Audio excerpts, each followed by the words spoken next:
Hello everybody, मेरा नाम सुमित कपूर है और मैं आप सभी का इस कोर्स इंटरनेशनल रिलेशंस बेसिक्स में स्वागत करता हूं। मैंने बीटेक करा पन्नागर यूनिवर्सिटी से और करेंटली एमटेक का स्टूडेंट टू ग्रेड 2016 भी क्रैक किया गया है और मुझे इंटरनेशनल डिप्लोमेसी में काफ़ी दिलचस्पी है। मैंने इकोनॉमिक्स पढ़ना भी मुझे पसंद है और फोटोग्राफी और कभी कभार फ्री टाइम में फीफा भी खेलता हूँ। आप लोग मुझे इस गिवन लिंक पे अनअकैडमी पे केप्रिकॉन कपूर 93 पे फॉलो भी कर सकते हैं, जिससे कि आपको फर्दर कोर्सेज में आपको आगे नोटिफिकेशन ईमेल के थ्रू हमारी तरफ से मिलता रहेगा। And very very important, please आप लोग इस कोर्स को रेट करें, रिव्यू करें, रिकमेंड करें और ज़्यादा से ज़्यादा लोगों को आप बताएं। ठीक है, तो स्टार्ट करते हैं आज। क्या बोलते हैं, इंटरनेशनल रिलेशन बेसिक्स का फर्स्ट लेसन है ये, हम अब स्टार्ट करते हैं।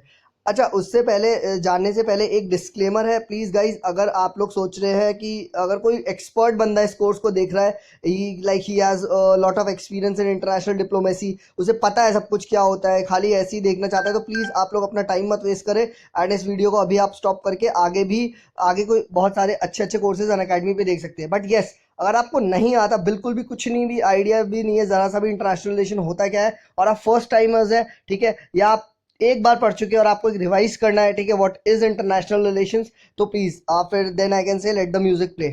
ठीक है, तो स्टार्ट करते हैं। मैं अज्यूम कर रहा हूँ आप सेकंड कैटेगरी में फॉल करते हैं। And starting with what is IR, basic definition क्या होती है। ठीक है, अब देखते हैं, पढ़ते हैं। ठीक है, ये मेरे खुद के नोट से जो मैंने बनाए हुए हैं। ठीक है, international relation is a plan of action adopted by one nation in regard to its diplomatic dealings with the other countries groupings. ठीक है, इंटरनेशनल इंस्टीट्यूशंस, एजेंसीज। ठीक है, ये वही है क्या कि कैसे क्या हमारा प्लान ऑफ एक्शन है, हमारी दूसरी जो बाहर की कंट्रीज है उनके थ्रू हम कौन सा प्लान अडॉप्ट करते हैं। ठीक है, ये प्लान ऑफ एक्शन को इंटरनेशनल रिलेशन कहते हैं। अब ये इसका अगर मैं आपको एग्जांपल देखूं तो क्या बताइए, हम हमारे क्या प्लान ऑफ एक्शन सारी कंट्री से सेम होता है? नहीं, सारी कंट्री से तो देखिए सेम होते हैं। पाकिस्तान के खिलाफ कुछ और होता है, चाइना के खिलाफ कुछ और होता है, वेज होते हैं। ठीक है, डिप्लोमेटिक तरीके से डिप्लोमेसी करने के अलग अलग तरीके होते हैं। ठीक है, अब इंटरनेशनल जब हम फोरम्स पे जाते हैं तो वहां हम कुछ अलग तरीके से डील करते हैं। ठीक है, तो इस डीलिंग को ही बेसिकली इंटरनेशनल रिलेशन कहते हैं। ये बेसिक आपकी डेफिनेशन है। ठीक है, अब एक आता है ना, what determines the foreign policy of a country. ठीक है, तो देखिए दो इंटरेस्ट बहुत इंपॉर्टेंट होते हैं। सबसे पहला तो इंटरेस्ट है नेशनल इंटरेस्ट। ठीक है, जो भी फॉरेन पॉलिसी बनती है, देखिए वो सारा कुछ जो जो भी इंडिया इतना बाहर घूमते हैं, प्राइम मिनिस्टर हमारे, सब कुछ नेशनल इंटरेस्ट के लिए करते हैं। ठीक है, और उस नेशनल इंटरेस्ट को भी फर्दर डिवाइड किया है दो भागों में। क्या? एक कोर इंटरेस्ट, एक है टेम्पररी इंटरेस्ट। ठीक है, ठीक है, कोर इंटरेस्ट क्या होता है? कोर इंटरेस्ट मतलब बेसिक आपके सिद्धांत, मतलब इससे तो कॉम्प्रोमाइज कर ही नहीं सकते। क्या? सॉवरेनिटी। ऑब्वियस है, हम कुछ भी कर लो भाई, इंडिया अपनी सॉवरेनिटी नहीं देगा। ठीक है, टेरिटोरियल इंटीग्रिटी, ये भी भाई चाहे आप कुछ भी कर लो, इंडिया का कोई पार्ट वार्ट नहीं तोड़ सकते। ठीक है, as a nation we are together. तो जितनी भी हम डीलिंग्स करेंगे, कोई भी चीज कोई भी डीलिंग में आप देखना, कभी भी टेरिटोरियल इंटीग्रिटी पे कभी भी सवाल नहीं खड़ा होगा, वरना वो डीलिंग नहीं करेंगे। ठीक है, प्रोटेक्शन ऑफ पीपल, बिल्कुल सही बात है। इंडियंस को हमारा फर्स्ट प्रायोरिटी होती है गवर्नमेंट की कि भाई कितनी भी इंटरनेशनल डीलिंग कर लो, अपने लोगों को सबसे पहले बचाना है। ठीक है, प्रमोशन ऑफ ट्रेड, ठीक है, ये भी बहुत सही बात है। ठीक है, कोई भी ऐसी डीलिंग नहीं होगी जिससे कि इंडियन ट्रेडर्स को बहुत ज्यादा लॉस हो।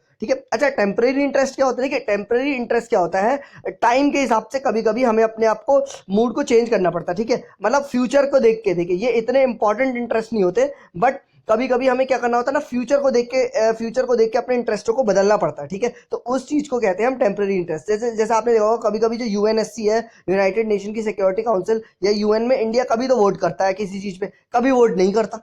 ठीक है, वो क्यों होता है? वो इसीलिए तो होता है कि यार फ्यूचर देखते ना, अच्छा यार हमारा इस कंट्री से ऐसे है, अगर हम लोगों ने आज वोट कर दिया तो कल को ये हमारे खिलाफ हो सकते हैं, हमारा कुछ सपोज करिए ऑयल प्राइसेस आ सकता है या कुछ सो एंड सो फोर्थ। तो मतलब टाइम के साथ चेंज होते रहता है। ठीक है, ठीक है, ये आता है। ठीक है, अब एक बात करते हैं कि व्हाट डिटरमाइंस ये तो हमने देख लिया, डिटरमाइंस का कोर इंटरेस्ट देख लिया। ठीक है, और क्या क्या चीजें होती हैं जो हमारी फॉरेन पॉलिसी को शेप करती है? ठीक है, जैसे कि हिस्ट्री, भाई बिल्कुल सही बात है। देखिए, अगर आप लोग देखें तो हमारी फॉरेन पॉलिसी काफी हद तक जब तक इंदिरा गांधी जी थी, ठीक है, अब तो खैर अल्ट्रा मॉडर्न एरिया आ गया, बट तो हमारी पॉलिसी ब्रिटिश राज को से थोड़ी सी आप कहते हैं सिमिलैरिटी थी। ठीक है, क्योंकि वो हमारा हिस्टोरिकल बैकग्राउंड था। ठीक है, सिमिलरली ज्योग्राफी पे भी बहुत डिपेंड करती है। अब देखिए ज्योग्राफी पे कैसे डिपेंड करती है, जैसे आप एग्जांपल ले लो, नेपाल है। ठीक है, अब नेपाल इज ब्लेस्ड कैसे, हिमालयज है उनके पास। ठीक है, तो हिमालय होने के कारण क्या, वहां से बहुत सारी रिवर्स आती है। ठीक है, अब बहुत सारी रिवर्स आती है तो क्या वो चाहे तो रन रन ऑफ डैम बना सकते हैं, एंड रन ऑफ डैम बना चाहे क्या बनाया है उन्होंने।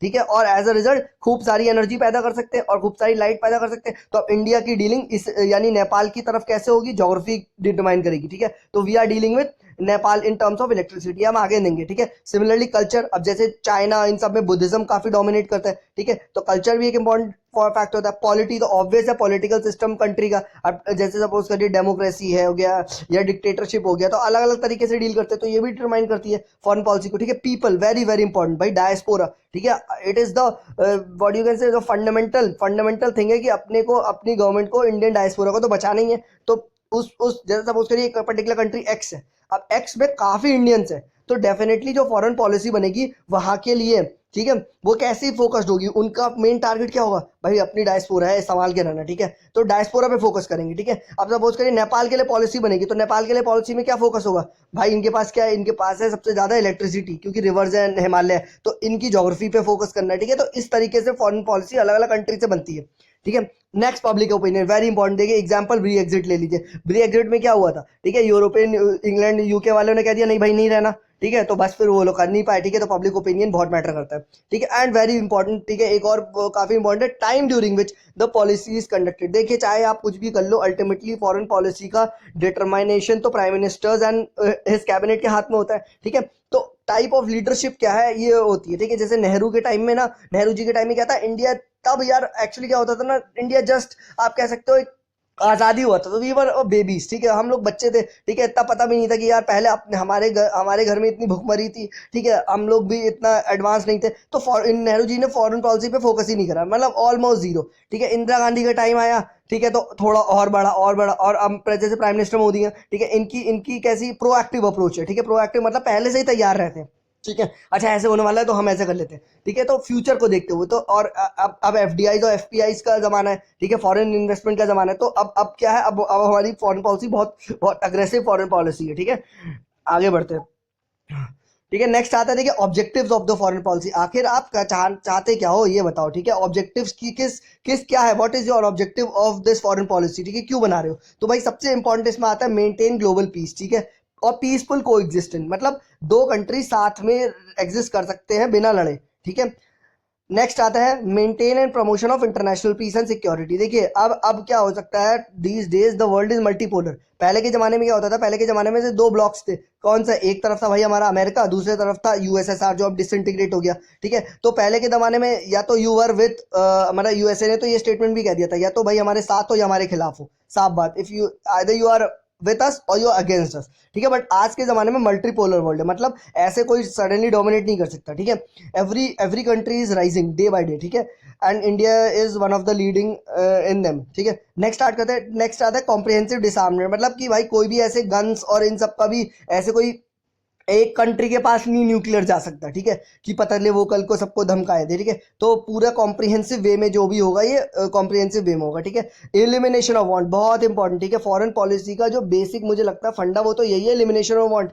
देखिए मैंने पिछले लेसन बताया था, क्या कुछ कंट्री के पास एक चीज है, कुछ कंट्री के पास एक चीज है, ये भगवान ने बनाई ऐसी है, ठीक है। किसी के पास तेल ज्यादा है, किसी के पास पानी ज्यादा है, किसी के पास सोना ज्यादा है, तो किसी के पास टेक्नोलॉजी ज्यादा है, ठीक है। तो इसीलिए फिर डिजीज एंड हंगर को भी एलिमिनेट करना है, ठीक है। अब कुछ कंट्रीज माल नरिश्ड है, African continents are very very poor, ठीक है, तो वहां पे अपना जो टारगेट होता है कि यार उनको दिया जाए ज्यादा, ठीक है।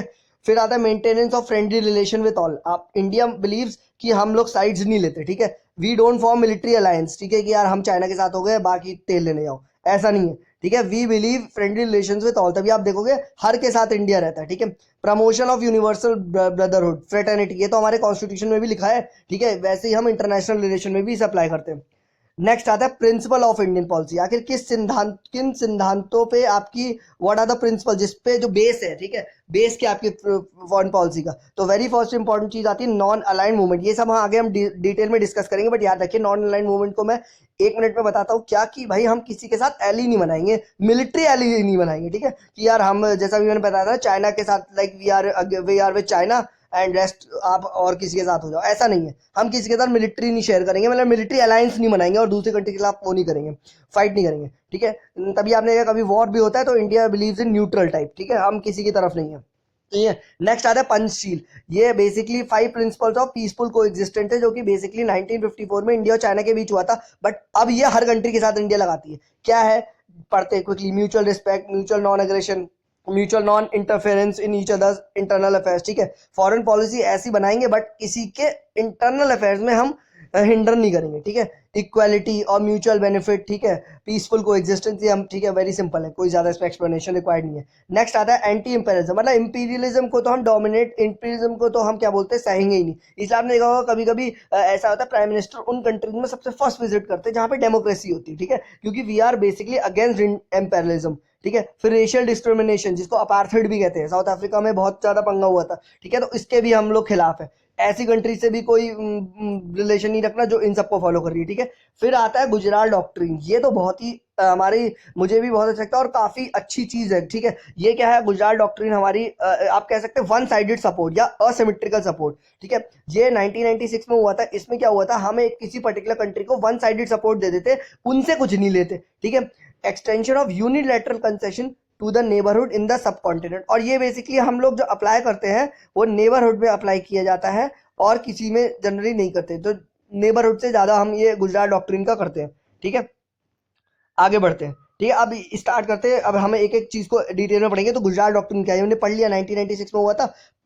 ये क्या है, प्रिंसिपल ऑफ नॉन रेसिप्रोसिटी, मतलब आप चाहे हमको दो या ना दो, हम तो भैया एक तरफ से हेल्प करेंगे, ठीक है। और पंचशील के भी अग्रीमेंट जो 5 हमने पढ़े थे वो प्लस ये दोनों में लाके गुजरात डॉक्ट्रिन आता है। अच्छा, अब यार सवाल आता है कि भाई क्यों हम इतने कहते हैं ना दानवीर कर्ण क्यों बन रहे हैं, ठीक है। तो साफ बात है भाई, हम नेबर से इसलिए ऐसा करना चाहते हैं, क्यों, क्योंकि stability in the region is very is peaceful neighbourhood is the foremost requirement for development of a region. भाई अगर आपका नेबर ही में दिक्कत बार बार कर रहा है तो कैसे होगा, ठीक है। अब जैसे सपोज करो ऑयल आना है आपका, ऑयल आना है, गल्फ से आना है और इधर घूम घाम के आना है, ठीक है, और पाकिस्तान भी बीच में है, सब लोग बीच में है, ठीक है। अब अगर इनसे हमारे अच्छे रिलेशन नहीं है तो ले जाके दिखा लो तुम तेल, कैसे ले जाओगे। सिमिलरली बांग्लादेश साइड है, ठीक है। अब वाटर डिस्प्यूट्स क्यों होते हैं, ठीक है। अब पता चला हमारी पानी तो आ रहा है वहां से, नेपाल से आ रहा है, ठीक है, निकल रहा है, ठीक है, ब्रह्मपुत्र निकल रही है, ठीक है, वहां असम असम बांग्लादेश में सबको पानी दे रही है। अब किसी भी कंट्री ने अगर वहां डैम बना के पानी रोक दिया तो भाई फिर तो नीचे वालों को तो सूखा पड़ जाएगा, ठीक है। तो इसीलिए क्या कहते हैं, हम लोग अपने नेबरहुड पे ही अप्लाई कर देते कि भाई तुम थोड़ा ज्यादा ले जाओ, बट एटलीस्ट प्रॉब्लम्स ना क्रिएट करो, पीसफुली रहने दो, ठीक है। So it this helps to solve border disputes. अच्छा, बॉर्डर डिस्प्यूट में भी आपने देखा होगा वन साइडेड कहाँ हुआ था, ये रिसेंटली बांग्लादेश वालों के साथ हुआ था। क्लेव्स एंड क्लेव्स का एक्सचेंज हुआ था, अगर आपने बेसिक न्यूज़पेपर पढ़ा है उसमें क्या हुआ था, उसमें बस ये मान लो कुछ केव हमने उनको दी, कुछ केव उनको हमको दी, बट एक्चुअली में ऐसा नहीं हुआ था। एक्चुअली में हमने ज्यादा केव्स दी उनको बट उनसे कम ली, ठीक है। बट कोई बात नहीं, वो नेबर थे तो हमने इतना कॉम्प्रोमाइज कर लिया, ठीक है। वो अभी आगे हम डिटेल में पढ़ेंगे क्लेव एक्सचेंज, जब हम इंडिया और बांग्लादेश पढ़ेंगे, बट आपको मैं कुछ बता रहा हूँ, ठीक है।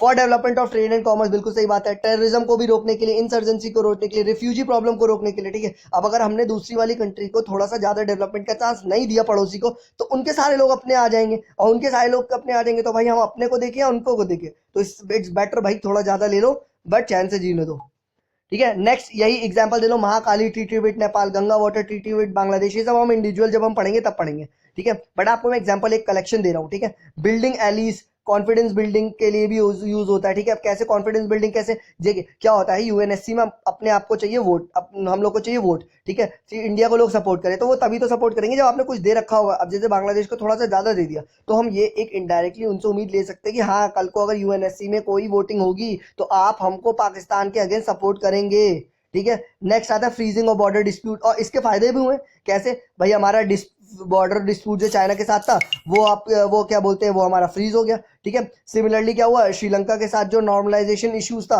और श्रीलंका के साथ जो इश्यू था वो भी नॉर्मल हो गया, ठीक है। वीजा कंट्री ताकि क्या करे, वीजा के जो राइम्स है उसको भी थोड़ा लूज करे ताकि स्ट्रिक्ट वीजा ना कर दे, जैसे आजकल यूएस वालों ने बहुत पंगा कर रखा है H1B1 वीजा पे, ठीक है, उन्होंने बहुत फीस बढ़ा दी, ठीक है। तो सिमिलरली अफ्रीकन कंट्रीज में भी हम ऐसी डेवलपमेंट कर रहे हैं, उनको ज्यादा दे रहे हैं उनसे कम ले रहे हैं।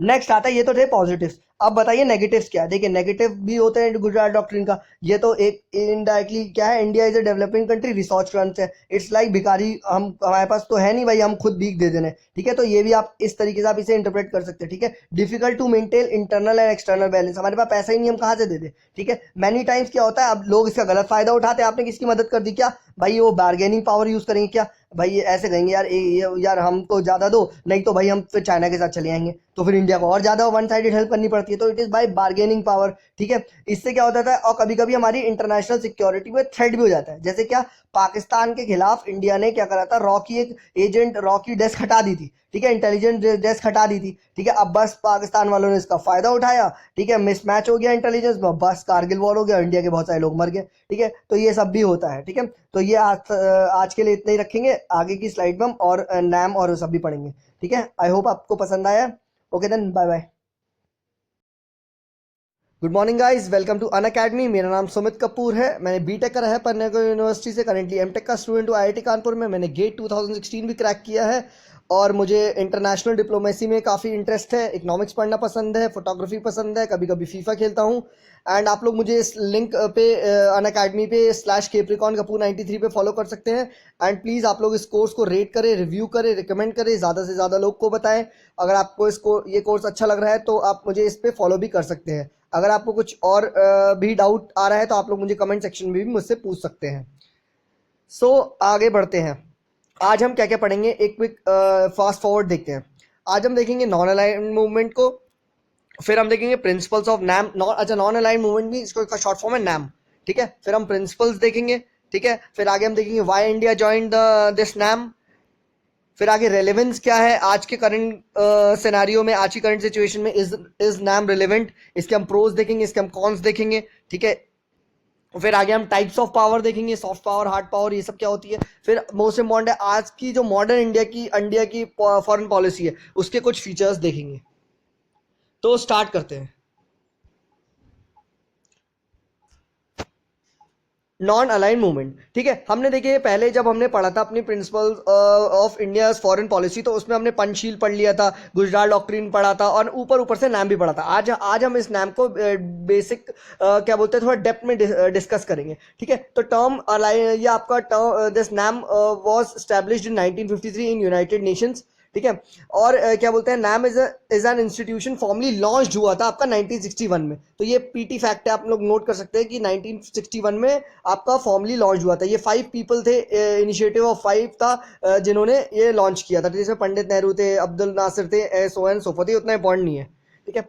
यहाँ से वेरी इंपॉर्टेंट है क्या, प्रिंसिपल्स ऑफ नैम क्या है, ठीक है। तो देखिए पिछली क्लास में हमने पढ़ा था, बस एक ऊपर से आइडिया लिया था, बट अब डेप्थ में देखते हैं नैम क्या है, ठीक है। सबसे पहला प्रिंसिपल है सेल्फ डिटर्मिनेशन, जिससे कि हर कंट्री अपने आप खुद डिटरमाइन हो, किसी से एली ना करके, किसी से पर्टिकुलर मिलिट्री एलीज में ना जाए, ठीक है। सेल्फ डिटर्मिनेशन, नेशनल इंडिपेंडेंस, कोई भी कंट्री किसी को डोमिनेट ना करे, ठीक है। Non adherence to military alliance, ये तो बेसिक आपका क्या बोलते हैं फाउंडेशन ऑफ नैम है कि अलायंस नहीं बनता, ठीक है। अगेंस्ट अपार्थाइड, ठीक है, people who follow NAM generally these are against क्या बोलते हैं कलर डिस्क्रिमिनेशन, ठीक है। ये लोग इसलिए भी नाम को लोग फॉलो करते हैं कि क्या बोलते हैं, आपका जो यूएनएससी काउंसिल है उसमें ज़्यादा से ज़्यादा डेमोक्रेसी लाई जाए। जनरली अभी क्या होता है, वहाँ पे जो वोटिंग राइट्स होते हैं वो कंट्रीज के हिसाब से होते हैं। जैसे यूएसए पे बहुत राइट्स है, ठीक है, वहाँ उनके वोट का ज़्यादा वैल्यू है, जबकि इंडिया के वोट का कम वैल्यू है, ठीक है। तो बट डेमोक्रेसी क्या कहती है, एवरीबडी है शुड हैव इक्वल वोट्स, ठीक है। तो बेसिकली नाम इसलिए भी है, ये भी एक इसका प्रिंसिपल है कि क्या ऐसे बड़े बड़े इंस्टीट्यूशंस में डेमोक्रेटाइज किया जाए, ठीक है। देखिए ऐसा क्यों हो रहा है, देखिए ऐसा नाम क्यों, लोग नाम ऐसा क्यों कर रहे हैं। देखिए 2 ब्लॉक्स हैं, ठीक है, ए एंड बी। अब देखिए आप ना तो ए ज्वाइन करना चाहते हैं ना बी ज्वाइन करना चाहते हैं, क्या आप बोलते हैं कि नहीं हम किसी से अलाइन नहीं होंगे, ठीक है। We are looking for self determination, we are looking for national independence, we are looking for no military alliance, we are against apartheid, we want UNSC reforms, ठीक है। तो भैया तुम 2 बड़े पावर हो, सिर्फ तुम ही दोनों क्या बोलते हैं यार एक बड़े इंस्टीट्यूशन को चला रहे हो, हमें तो कुछ मिल नहीं रहा। So that is why we are following NAM, ठीक है। अब आपको समझ में आया कि नैम एक्चुअली फॉलो क्यों कर रहे हैं लोग, ठीक है। जबकि नॉन अलाइनमेंट का मतलब आप लिटरली सेंस में तो यही हुआ ना कि हम किसी से अलाइन नहीं करेंगे, ठीक है, किसी से अलाइन नहीं करेंगे।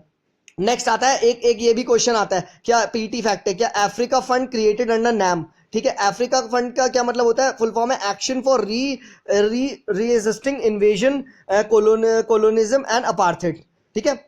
ये होता है क्या बोलते हैं अफ्रीका फंड, इसमें क्रिएट किया गया है, ठीक है। तो ये पीटी फैक्ट है, आप लोग प्लीज इसको इंपॉर्टेंट मार्क कर लीजिए, कभी कभी क्वेश्चन पूछ लेते हैं, ठीक है। नेक्स्ट आता है सिचुएशन, किन सिचुएशंस में नाम बना, ठीक है। देखिए नाम बेसिकली बना था जब कोल्ड वॉर एरा था। कोल्ड वॉर एरा कब था भाई, पूरा वर्ल्ड 2 ब्लॉक्स में डिवाइड था, एक तरफ यूएसए, एक तरफ यूएसएसआर, ठीक है। दूसरा डीकोलोनाइजेशन हो रहा था। देखिए उस टाइम क्या हुआ था, 1960 1950 के टाइम में इंडिया भी इंडिपेंडेंट हुआ, साथ ही साथ और भी बहुत सारी कंट्रीज आपकी जो कॉलोनियल रूल से आजाद हो रही थी, ठीक है, and they were fed up कि भाई हम लोग को बहुत ही आप लोगों ने कॉलोनाइज कर लिया, अब हमको आजादी चाहिए और हमें अब किसी से अलाइन नहीं करना।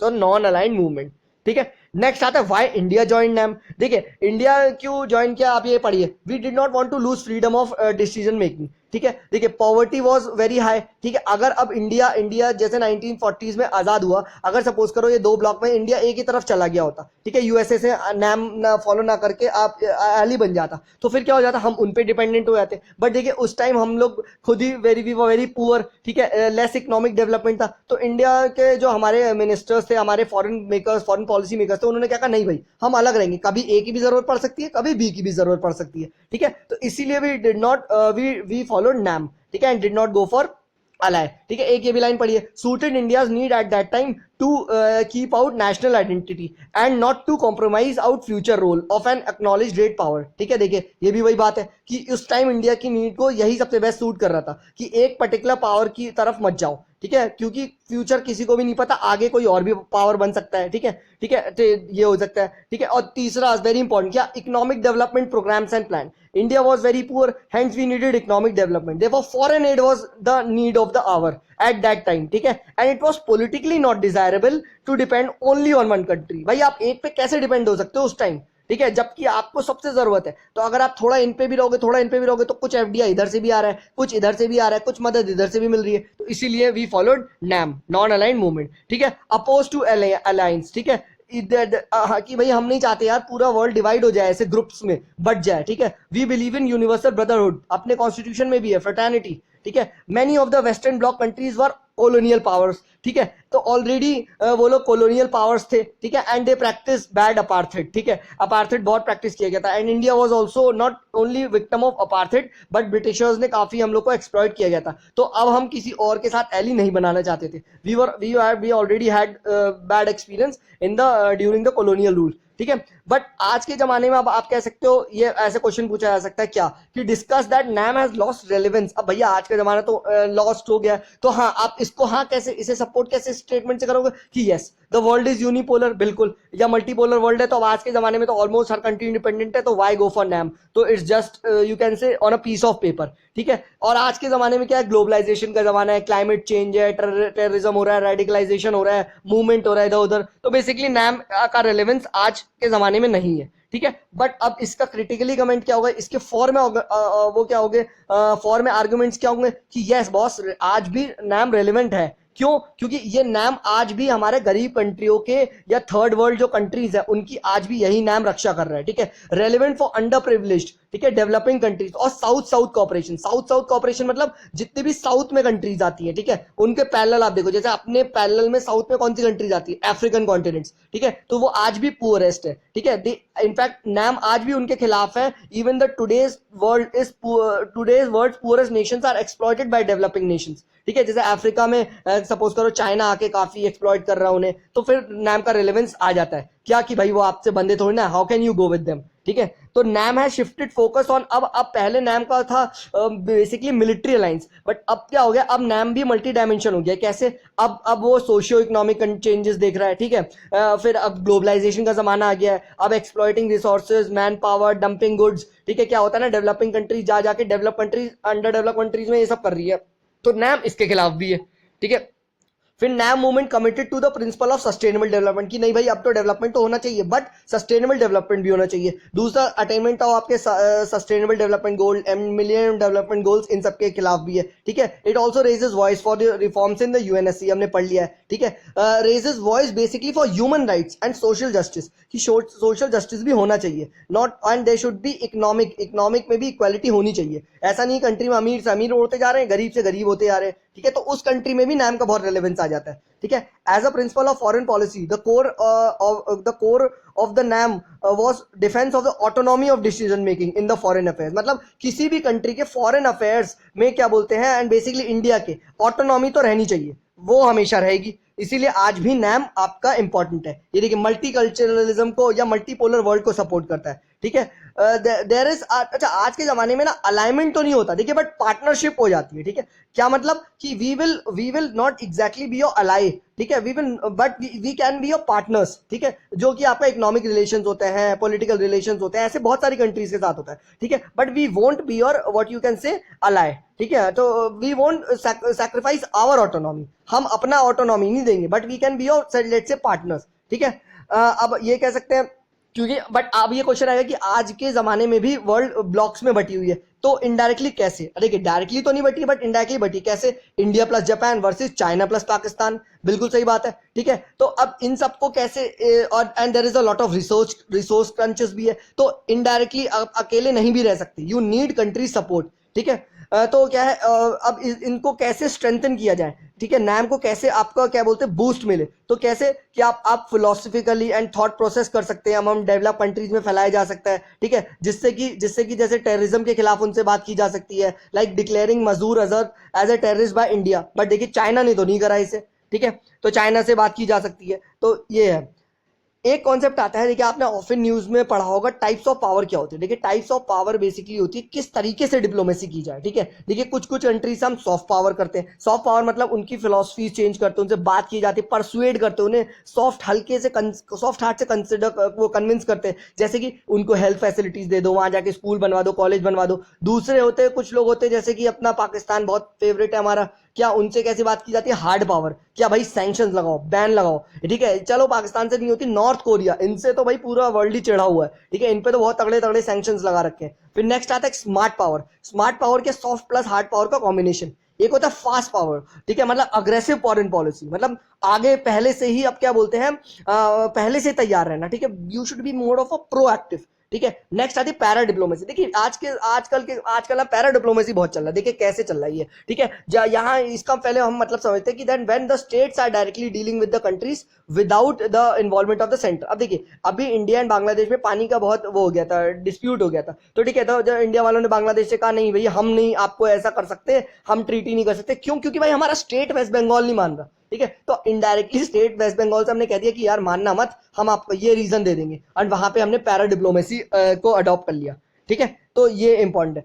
नेक्स्ट आता है, देखिए आज की हमारी जो ultra modern what are the features of the India foreign policy, तो देखिए अब हमने क्या है प्रायोरिटी देना स्टार्ट कर दिया, ठीक है, अपने नेबरहुड को, भाई पड़ोसी को सबसे पहले देखो, ठीक है, it is more proactive in nature, मैंने आपको पहले बताया था क्या, टेकिंग इनिशिएटिव इन एडवांस, ठीक है, ठीक है, फॉरेन पॉलिसी क्लियरली अब सेंस ऑफ प्रायोरिटीज बता रही है, हमारी इंडिया की फॉरेन पॉलिसी को गाइड हमारी प्रायोरिटीज कर रही है, ठीक है। अब हमने एक और है क्या, हमने अब इंटीग्रेटेड व्यू ले लिया है रीजन्स का, ठीक है, पहले क्या होता जैसे कि वेस्ट एशिया, पहले हम वेस्ट एशिया में भी एक एक कंट्री से डील करते थे, बट अब ऐसा नहीं है, now we are dealing it as a whole, ठीक है। फिर we are doing is we are pursuing multiple relations, एक साथ कई रिलेशंस बना रहे हैं, ठीक है, एक एक कंट्री को नहीं पूरे रीजन पे फोकस कर रहे हैं, ठीक है, और एक रिलेशन नहीं बहुत सारे रिलेशन बना रहे हैं। नेक्स्ट आ रहा है we are making global impact, मतलब अब इंडिया का भी डंका बजना चाहिए, specially after the coming of prime minister Modi, ठीक है, जैसे क्या सोलर एलियंस, ठीक है, इंटरनेशनल योगा डे, ये तो इंडिया का ही गिफ्ट है पूरे वर्ल्ड को, कैसे पूरे देश ने मनाया था, कैसे इंडिया ने मनाया था, ठीक है, तो ये सारे फीचर्स अब हमारे इंडिया की फॉरेन पॉलिसी में आ गए हैं,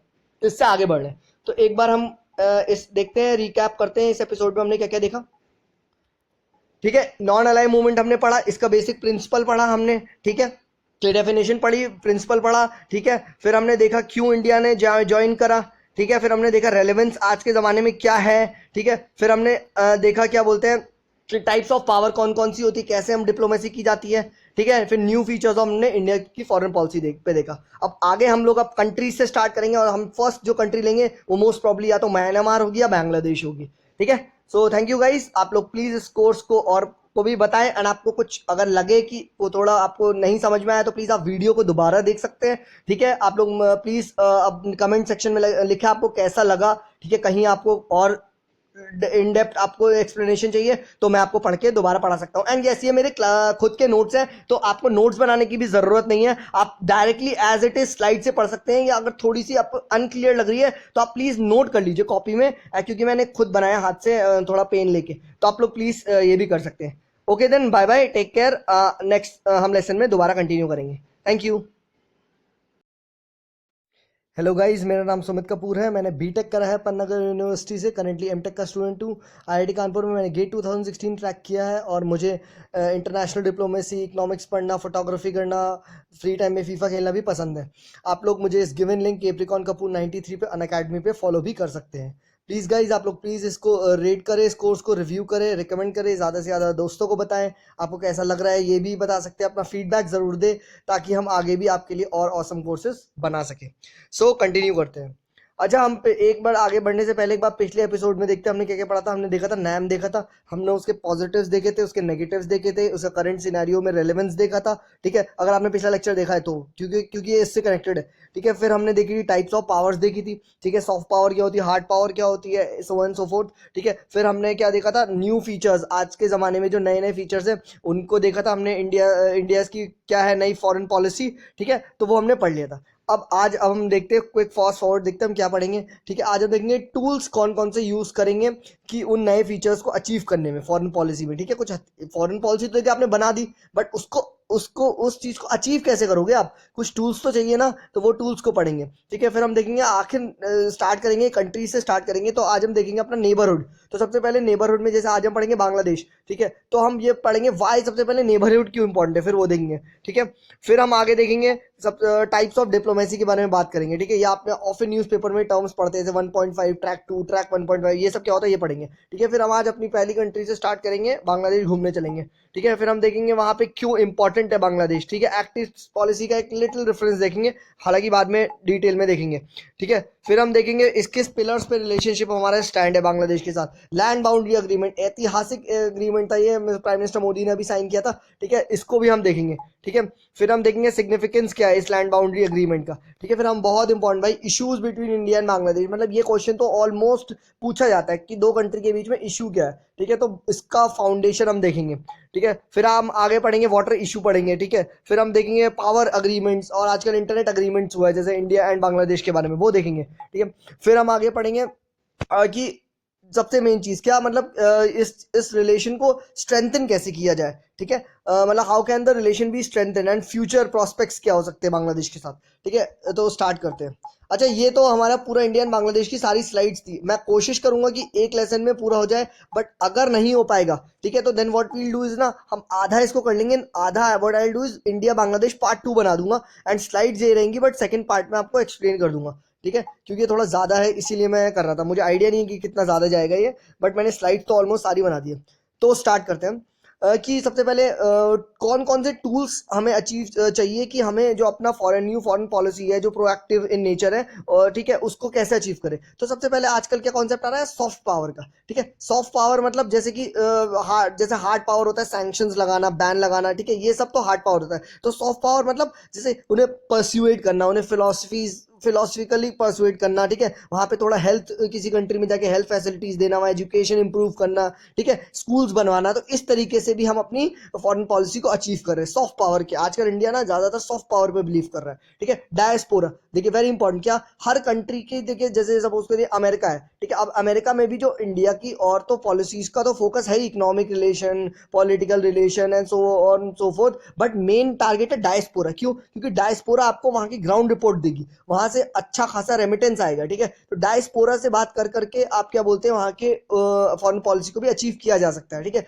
many people in America and China, Japan are at high positions. ठीक है, तो वहां पे भी ऐसे भी उद्देश्य आप अचीव कर सकते हैं। नेक्स्ट आता है क्रेडिट लाइंस दे रही है इंडिया। क्रेडिट मतलब लोन। ठीक है, जो डेवलपिंग कंट्री है या अपने से थोड़ी गरीब कंट्री है उनको क्या कर रही है ना, इंडिया आजकल लोन्स प्रोवाइड कर रही है। ठीक है, कि आप इंफ्रास्ट्रक्चर डेवलपमेंट में मदद कर रही है। ठीक है, ताकि इंडिया का ना डंका बजे एक टाइप का। ठीक है, वर्ल्ड में रिकग्निजेशन हो। ठीक है, तो ये भी कर रही है। और आज जो अभी लेटेस्ट चल रहा है आजकल, आपने पढ़ा होगा न्यूज़पेपर में, परसों नरसों की न्यूज़ है, सार्क सैटेलाइट, जिसको कि हम बोलते हैं स्पेस डिप्लोमेसी। ठीक है, तो आजकल स्पेस डिप्लोमेसी चल रहा है। अब देखिए इंडिया ने लिटरली फ्री में अंडर रुपीज देके फ्री में क्या बोलते हैं, अपने अफगानिस्तान, बांग्लादेश, श्रीलंका सबको फ्री में सैटेलाइट बांट दी, मतलब अपनी सार्क सैटेलाइट लॉन्च कर दी। और उसका फायदा किस किस को मिलेगा, उसको फायदा बांग्लादेश को मिलेगा, अफगानिस्तान को मिलेगा, और एक फूटी कौड़ी उनसे नहीं ली जा रही है। ठीक है, तो देखिए इससे भी आपके ऑब्जेक्टिव अचीव हो रहे हैं। हमने आपको कुछ लिया तो नहीं, बट एक टाइप का हमारी रिस्पेक्ट बढ़ी। ठीक है, अब हम जब और कुछ काम करवाए ना चाहेंगे तो उसमें हम उम्मीद करेंगे कि that these countries will support us. ठीक है, जैसे यूएनएससी में आप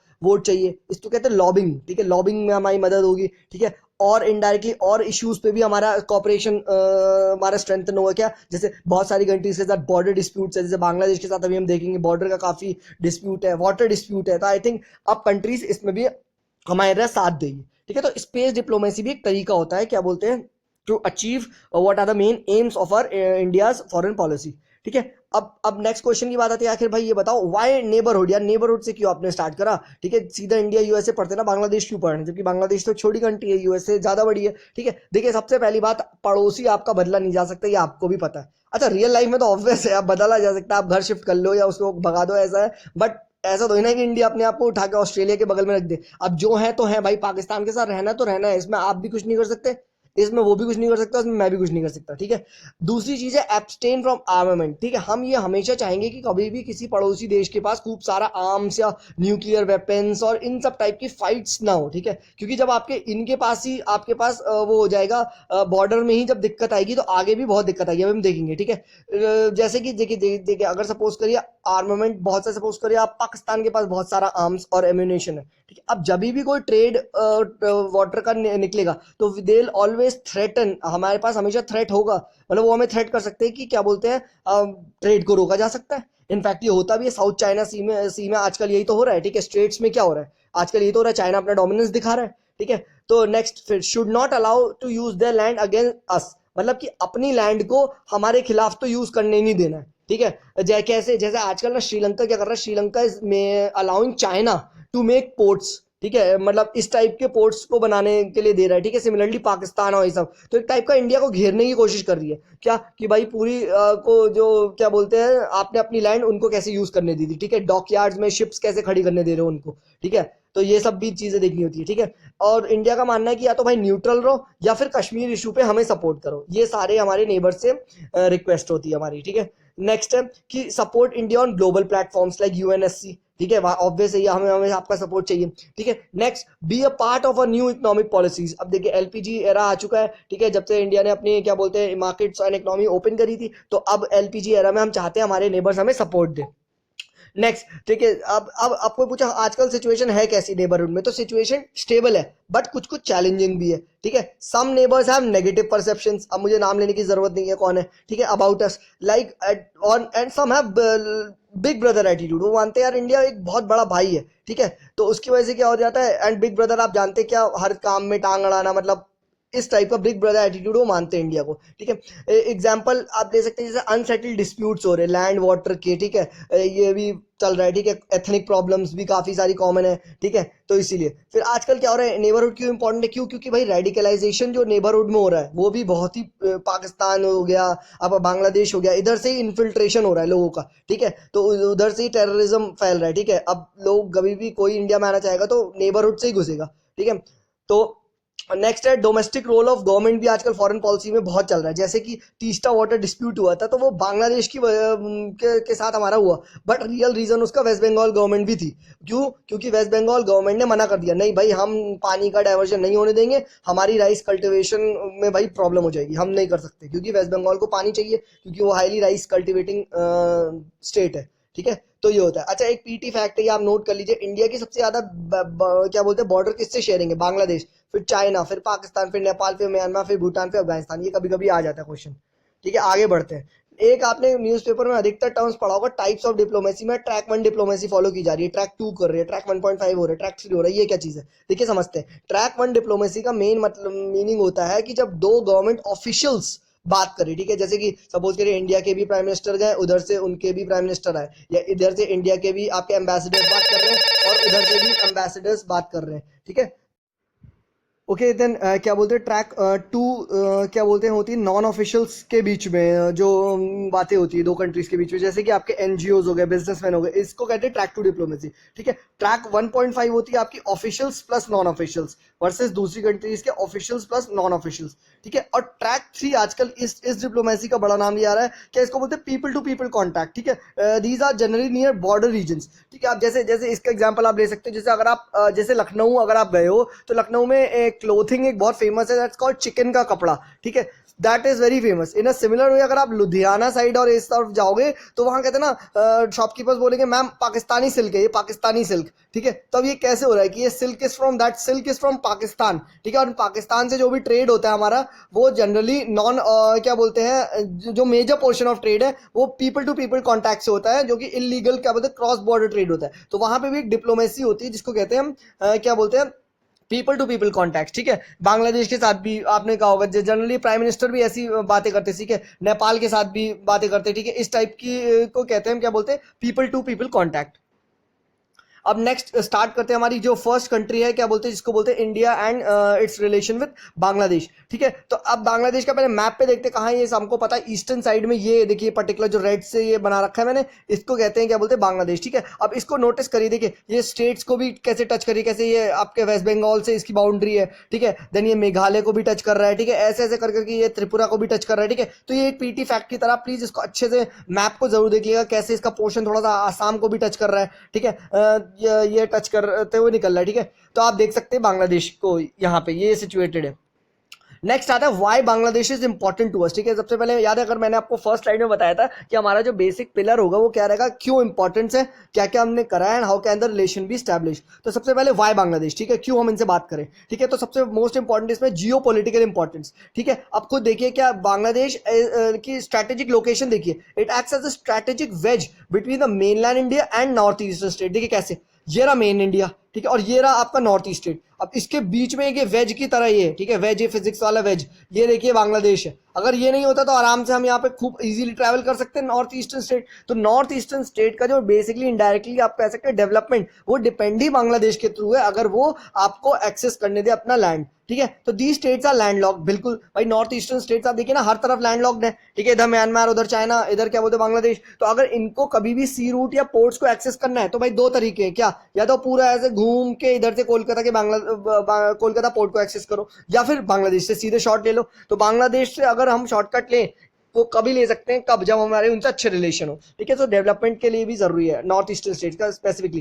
एक्ट ईस्ट पॉलिसी ऑब्वियस है, ठीक है, फिर उनमें भी मदद करेगा, ठीक है। नेक्स्ट आता है इंसर्जेंसी, देखिए बहुत इंपॉर्टेंट है, ठीक है। आजकल क्या हो रहा है, इंसर्जेंट्स जनरली आपकी बांग्लादेश को यूज कर रहे हैं एज अ बेस, ठीक है, क्योंकि वहां पे जो बॉर्डर है that is porous, well demarcated नहीं है, फेंस नहीं है। तो लोग क्या कर रहे हैं ना, इंसर्जेंट्स और टेररिज्म बढ़ा रहे हैं, ठीक है, उधर को, ठीक है। फिर चेक स्प्रेड ऑफ रेडिकलाइजेशन, देखिए पोरस बॉर्डर है तो उससे क्या होगा, इलीगल ट्रेड होगा, इलीगल ट्रेड होगा तो ड्रग माफिया, फेक करेंसी, देखिए फेक करेंसी का कॉन्सेप्ट आजकल बहुत आपने सुना हुआ न्यूज में कि कैसे 2000 के नए नोट इंडिया में पहले ही आ गए, फर्जी, वो किधर से आए हैं। तो वो क्लेम किया जा रहा है कि बांग्लादेश एंड पाकिस्तान साइड से बॉर्डर्स क्योंकि पोरस थी तो वहां से फर्जी छाप छाप के उन्होंने इंडिया में भेज दिया, ठीक है। तो फेक करेंसी का भी कॉन्सेप्ट आता है, ठीक है। ह्यूमन ट्रैफिकिंग, ठीक है, एनिमल ट्रैफिकिंग। अब देखिए जब बॉर्डर पोरस है तो क्या बोलते हैं, आपके एनिमल को भी इधर से उधर भेजा जा सकता है, ठीक है। तो ये सब भी होता है, ठीक है।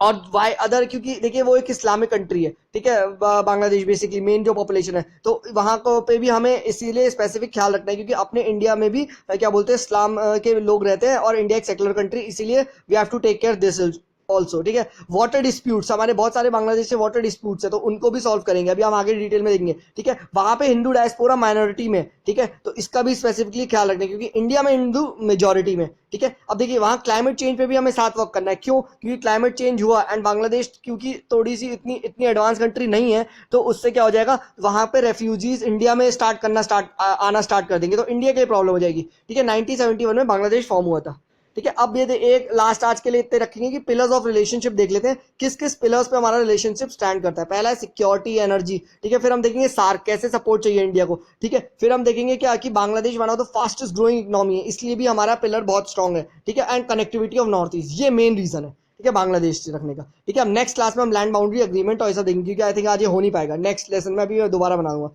ठीक है। एक बार क्विक जल्दी से देखते हैं क्या क्या हमने आज पढ़ा था, ठीक है। हमने पढ़ा वाई नेबरहुड क्यों इंपॉर्टेंट है, हमने फिर टूल्स देखे थे कौन कौन से फॉरेन पॉलिसी को अचीव करने के लिए जरूरत है, फिर हमने देखा था टाइप्स ऑफ डिप्लोमेसी 1, 1.5, 2 एक्सेट्रा, फिर हमने देखा इंडिया बांग्लादेश मैप देखा हमने, उसका सारे इंपॉर्टेंस देखे, ठीक है। फिर हमने देखा क्या बोलते हैं कि किस किन किन पिलर्स पे ये रिलेशन से स्टैंड करता है। अब आगे हम एक बार क्विक बता देता हूँ, लैंड बाउंड्री एग्रीमेंट पढ़ेंगे, ठीक है। फिर हम उसका सिग्निफिकेंस देखेंगे, ठीक है। फिर हम और आगे इश्यूज पढ़ेंगे, बहुत इंपॉर्टेंट है, ठीक है। और हम क्या बोलते हैं वाटर इशू हो गया, आपका डैम इशू हो गया, पावर एग्रीमेंट एक्सेट्रा, ये सब पढ़ेंगे, ठीक है, तो आज के लिए इतने रखते हैं। आपको कोर्स कैसा लगा प्लीज़ आप लोग कमेंट करें, ज़्यादा से ज़्यादा लोगों को बताएं, और भी अगर आपको ऐसे कोर्सेज चाहिए तो प्लीज़ आप लोग मुझे स्पेसिफिकली डाउट्स भी पूछ सकते हैं कमेंट्स में। Okay then, thank you, bye bye. Good morning everybody, this is me Sumit Kapoor. मैंने बीटेक करा है इलेक्ट्रॉनिक्स एंड कम्युनिकेशन में पन्ना यूनिवर्सिटी से। गेट 2016 क्रैक किया है। मुझे इंटरनेशनल डिप्लोमेसी में काफ़ी इंटरेस्ट है, इकोनॉमिक्स पढ़ना पसंद है, फोटोग्राफी पसंद है, कभी कभी फ्री टाइम में फीफा भी खेलता हूँ। आप लोग मुझे अनअकैडमी पे इस गिवन लिंक कैप्रिकॉन कपूर 93 पे फॉलो करें, ताकि जब भी हम लोग नया कोर्स आपको बनाए आपको एक ईमेल भेज देंगे। सबसे ज़्यादा इंपॉर्टेंट प्लीज़ आप लोग इस कोर्स को रेट करें, रिव्यू करें, रिकमेंड करें, ज़्यादा से ज़्यादा लोगों को बताएं कि हमने ऐसे कोर्सेज स्टार्ट किए हैं, और अपने डाउट्स भी नीचे कमेंट सेक्शन में आप मुझसे पूछ सकते हैं। तो स्टार्ट करते हैं आगे। हमने आज इंडिया बांग्लादेश का पार्ट 2 है ये, ठीक है। हमने पार्ट 1 देख लिया था इंडिया बांग्लादेश, ठीक है। एक बार फिर से देख लेते हैं, ठीक है, क्या क्या इंपॉर्टेंस थे हमने वो देखे, ठीक है। फिर किन किन पिलर्स पे रिलेशनशिप स्टैंड करता है हमने वो देखा, ठीक है। अब आज से स्टार्ट करेंगे जो मेन है लैंड बाउंड्री अग्रीमेंट। देखिए अभी एक ऐतिहासिक अग्रीमेंट हुआ था लैंड बाउंड्री अग्रीमेंट, जिसमें क्या हुआ कि एनक्लेव्स का एक्सचेंज हुआ था, ठीक है। एनक्लेव्स का एक्सचेंज क्या हुआ था कि कुछ एनक्लेव्स बांग्लादेश की तरफ थी, ठीक है, वो इंडिया की तरफ आ गई। कुछ क्या बोलते हैं इंडिया की तरफ थी, वो बांग्लादेश की तरफ चली गई, ठीक है। तो वाइस वर्सा एक टाइप का गिव एंड टेक हुआ था, ठीक है। बट देखिए ये अभी हुआ तो रेटिफाइड, देखिए एक्चुअली ये हुआ था ना, इस साइन ये अग्रीमेंट हुआ था 1972 में, बट अब जाके इसका रेटिफिकेशन हुआ 2015 में, ठीक है। देखिए साइनिंग और रेटिफिकेशन में क्या अंतर है। साइन होना मतलब हाँ भाई तुमने कर दिया और ऐसा कर देंगे, ठीक है, हाँ एक टाइप का बस आपने कह दिया। बट रेटिफिकेशन मतलब आपने कर दिया, मतलब कॉन्स्टिट्यूशन को अमेंड कर दिया। देखिए जब भी आप कोई चीज देंगे किसी को, कंट्री का पार्ट देंगे या उनसे लेंगे, तो constitution needs to be amended. तो बेसिकली अब 2015 में ऑफिशियली कर दिया गया है, ठीक है। इसमें क्या हुआ था, 111 केव्स बांग्लादेश को दी गई थी और 51 केव्स इंडिया में आ गई थी, ठीक है। ये अच्छा, ये तो चलिए एक शॉर्ट में अग्रीमेंट। अब बात करते हैं, ये वो इंपॉर्टेंट ये है कि भाई इस लैंड एग्रीमेंट का सिग्निफिकेंस बताओ, ऐसा क्यों किया गया कि भाई 111 तुमने फ्री में दे दिया और 51 ही ली। ये तो किसी एंगल से क्या बोलते हैं फायदे का वो नहीं है, फायदे का डील थोड़ी ना, ये तो हमारे इंडिया लॉस में नहीं, ये बिल्कुल फायदे में। देखिए कैसे, क्यों, क्योंकि कॉन्फिडेंस बिल्डिंग मेजर्स, ठीक है, हमारे इंप्रूव हुई, हमारी इमेज इंप्रूव हुई इंडिया की पूरे वर्ल्ड में, कि कैसे इंडिया देना भी जानता है, सिर्फ लेना नहीं जानता, ठीक है, ठीक है। और दूसरा आपका ह्यूमन राइट इश्यूज वहां पे बहुत ज्यादा थे, ठीक है। कैसे, क्योंकि 51,000 इंडियंस वहां पे फंसे हुए थे, कभी ये पता ही नहीं चल रहा था कि वो इंडिया के हैं या बांग्लादेश के। अब तो क्या हो रहा था, अब सपोज करो गवर्नमेंट ने कोई स्कीम निकाली, कोई भी आप ले लो गरीब के लिए स्कीम, जैसे मनरेगा निकाली, ठीक है। अब मनरेगा में वो कैसे पार्ट ले, यही पता नहीं चला, वहां तक पहुंच ही नहीं रही थी, ठीक है। अब जन धन योजना या कोई मिड डे मील स्कीम आई, तो वहां तक जो गवर्नमेंट की पहुंच ही नहीं हो पाई थी, क्योंकि वो बांग्लादेश साइड था, ठीक है। तो बांग्लादेश में आना है तो फिर क्या बोलते हैं आपको बॉर्डर क्रॉस करनी पड़ेगी, वो तो बहुत ज्यादा दिक्कत हो रही थी। गवर्नमेंट प्रोग्राम्स वो failing to reach them, and those people were really very poor. तो ये उनके फायदे के लिए है कि इंडिया ने ऐसा करा, ठीक है। अब क्या हुआ, पहले वहां पे पोरस बाउंड्री थी, अब वेल डिमार्केटेड होगी कि हाँ भाई ले लो, चलो तुम थोड़ी ज्यादा केवी ले लो, बट अब तमीज से वहां पे बाउंड्री मैप पे भी आपने ऑफिशियली बना दी। अब वहां पे प्रॉपर लॉ एंड ऑर्डर भी बनाया जा सकता है। क्यों, क्योंकि भाई जो बाउंड्री के 115 वाले जो वो ले गए, अब वहां पे बांग्लादेश की सरकार है, और अपने 51 वाले वहां पे अपनी इंडियन सरकार है, ठीक है, भारत सरकार देखेगी। तो ये फायदा हुआ, ठीक है। तो ये आपके 3 बड़े इंपॉर्टेंट थे, ठीक है। देखिए डिप्लोमेटिक सिग्निफिकेंस, इन 3 सिग्निफिकेंस को बेसिकली हम कैटेगराइज कर सकते हैं, किसमें एक पहला डिप्लोमेटिक सिग्निफिकेंस, कैसे इंडिया की इमेज को बूस्ट किया, ठीक है। दूसरा सिक्योरिटी सिनेरियो हो गया, ठीक है, आपने देखा आप क्रॉस बॉर्डर इन्फिल्ट्रेशन नहीं हो पाएगा, ठीक है। फिर हमने देखा इंटरनल सिक्योरिटी भी बढ़ गई। कैसे, देखिए एनक्लेव्स जो था आपके पास, वो बेड था, वो हॉट बेड था टेररिज्म का, वहां पे क्रिमिनल्स रहते थे। क्यों, देखिए क्योंकि वहां जो लोग रहते हैं वो जनरली उनके पास ना इंडिया की सिटीजनशिप है ना बांग्लादेश की, तो they are like using it as a source, ठीक है, टेररिज्म फैलाने में वो मदद कर रहे हैं, ठीक है, वो केव्स, ठीक है। क्योंकि उनके पास तो वो जब बांग्लादेश वाले पकड़ ले तो कह रहे हम इंडिया के, जब इंडिया वाले पकड़ ले तो कह रहे बांग्लादेश के, ऐसे मतलब कर रहे हैं, ठीक है। तो इंटरनल सिक्योरिटी का इश्यू भी बहुत था। अब क्या बोलते हैं, अब आगे देखते हैं इकोनॉमिक बेनिफिट्स भी बहुत हुआ, ठीक है। क्यों, क्योंकि वो इलीगल ट्रेड को वहां पे चेक कर सकते हैं, ठीक है। It is use to check illegal trade. अब पोरस नहीं है बाउंड्री, अब प्रॉपर क्या बोलते हैं डीमार्केट कर दिया गया है। अब नेक्स्ट आता है देखिए इश्यूज, इंडिया वर्सेस बांग्लादेश, क्या है इंडिया और बांग्लादेश में क्या क्या मेन इश्यूज है, ठीक है। तो वो देखते हैं। सबसे देखिए सबसे ज्यादा इशू है, एक इशू है आपके पास क्या बोलते हैं लैंड का, जो अभी हमने पहले देखा, और दूसरा जो सबसे बड़ा इशू है देखिए वाटर का इशू, ठीक है। अभी अगर आपने वो उस दिन मैप हमने पिछली क्लास में देखा था, एक बार फिर देखते, देखिए ये मैप देखिए तो ये क्या है आपके पास इंडिया एंड बांग्लादेश में मोस्टली ऑलमोस्ट जो ये रिवर है, जो भी सुंदरबंस में जाके इधर से मिलती है, ठीक है, वो देखिए सब इंडिया एंड बांग्लादेश से आ रही है। ठीक है। इन अ सिमिलर वे ये देखिए ब्रह्मपुत्र इधर से सब जितनी भी आ रही है तो बांग्लादेश से होके ही आपकी क्या बोलते हैं बे ऑफ बंगाल में जा रही है, ठीक है। तो इश्यूज बहुत सारे आते हैं, क्यों? क्योंकि बांग्लादेश एक लोअर रिपीरियन स्टेट है, तो ऊपर से जो रिवर आ रही है तो अगर उस पर आपने डैम बना दिया या कुछ भी कर दिया तो नीचे वालों को क्लेम कर सकते हैं, हालांकि वहां दिक्कत हो या ना हो, बट नीचे वाले क्लेम कर सकते हैं क्या कि यार हमें बहुत दिक्कत हो रही है, फिल्ट्रेशन बढ़ रहा है, मतलब सिल्टेशन बढ़ रहा है, सॉरी फिल्ट्रेशन तो सिक्योरिटी वाला हो गया, ठीक है। सिल्टेशन बढ़ रहा है, अभी हम देखेंगे सिल्टेशन क्या होता है, वो बढ़ रहा है, इसके कारण हमारे डैम्स में प्रॉब्लम आ रही है, हमारी क्या बोलते हैं फार्मर्स को लॉस हो रहा है, तो ऐसे ऐसे वो क्लेम कर सकते हैं और करा भी उन्होंने, ठीक है। फिर कोर्ट में फाइट वाइट होती है। तो अब आगे देखते हैं वाटर इशू क्या है। तो चार बड़े वाटर इशू है। गंगा वाटर ट्रीटी जो कि हुई थी आपके पास 1996 में, फिर तीस्ता का वाटर डिस्प्यूट था, फिर फेन रिवर पे भी प्रॉब्लम्स हुई थी, एंड रिवर इंटरलिंकिंग प्रोजेक्ट्स, ठीक है। इस पे भी बांग्लादेश ऑफन क्या बोलते हैं लड़ाई होती है, ठीक है।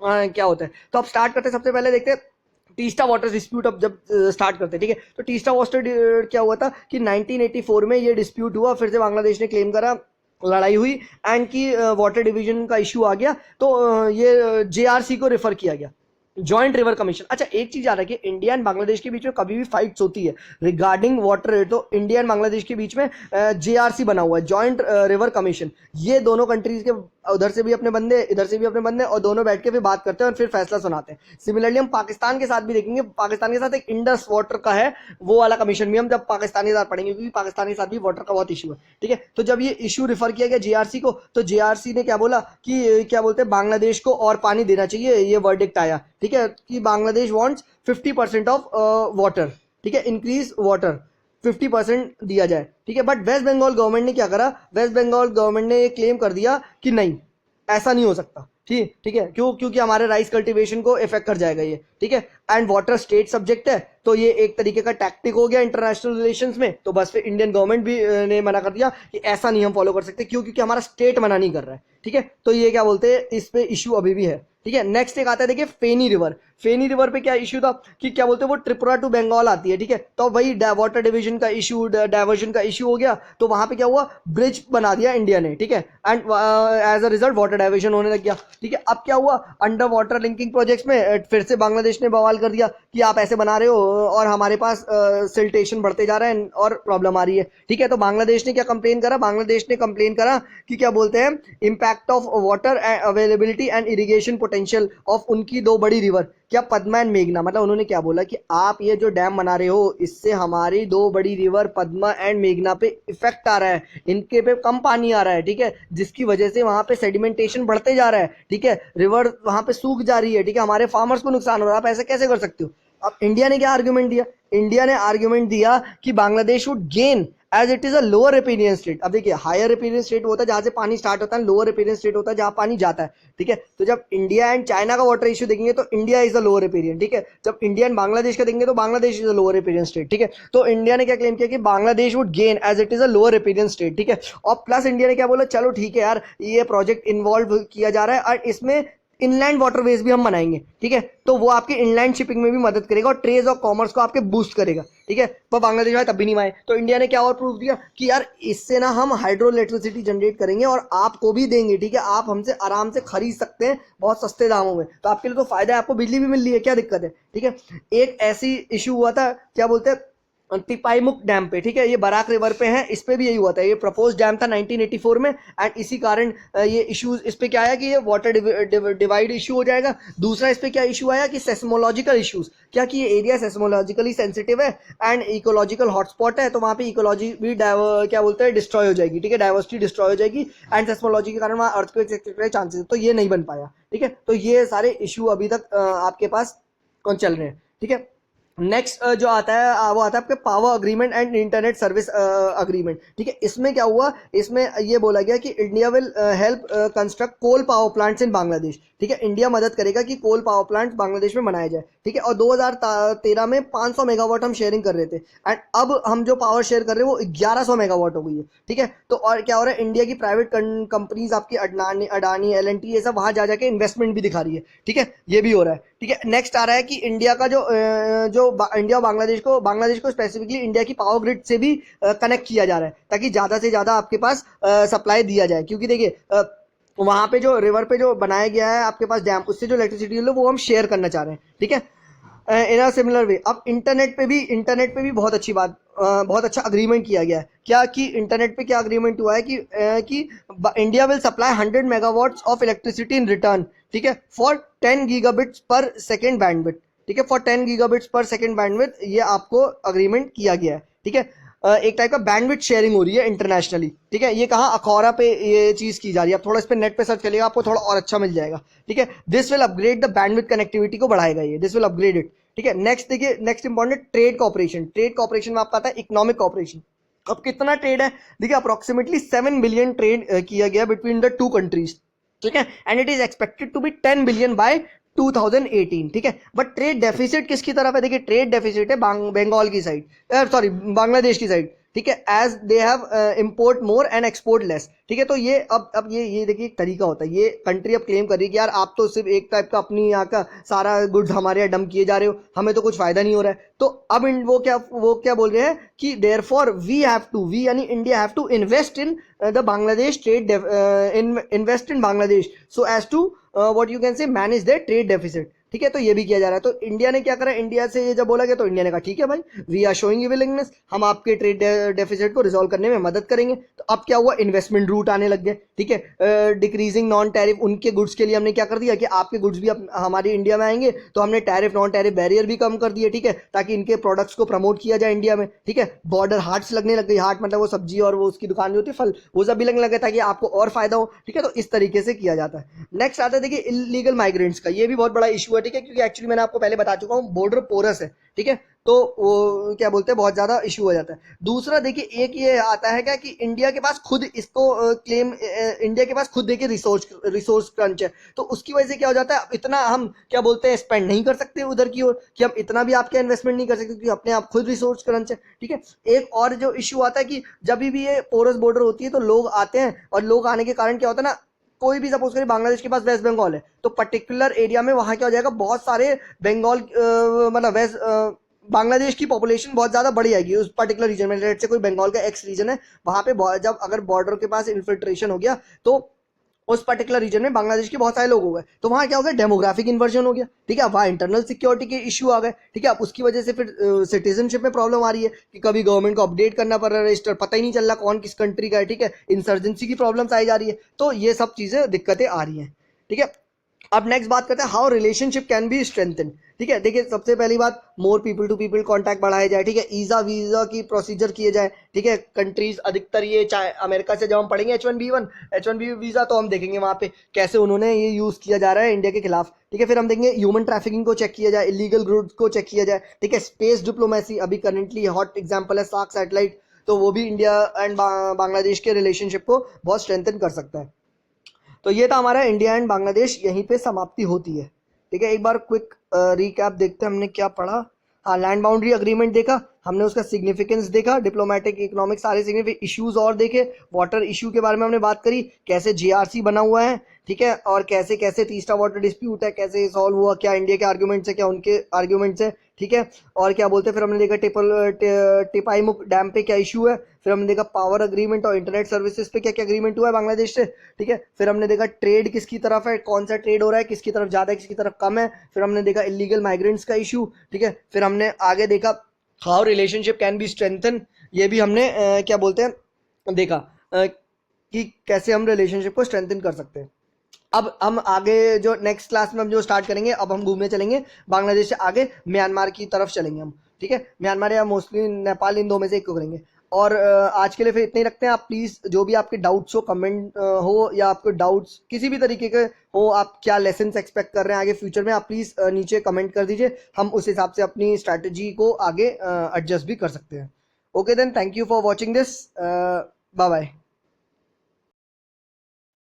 Good morning guys, this is me Sumit Kapoor, और मैं आप सबका स्वागत करता हूं अन अकेडमी में इस कोर्स का जिसका नाम है इंटरनेशनल रिलेशन बेसिक्स, ठीक है। मैंने पन्नागर यूनिवर्सिटी से बीटेक करा है इलेक्ट्रॉनिक्स एंड कम्युनिकेशन में, कैट गेट 2016 को भी क्रैक किया है। मुझे इंटरनेशनल डिप्लोमेसी में काफ़ी इंटरेस्ट है, इकोनॉमिक्स पढ़ना पसंद है, फोटोग्राफी भी कर लेता हूँ ठीक ठाक, फिर फीफा खेलना भी पसंद है, फ्री टाइम में फीफा खेलता हूँ।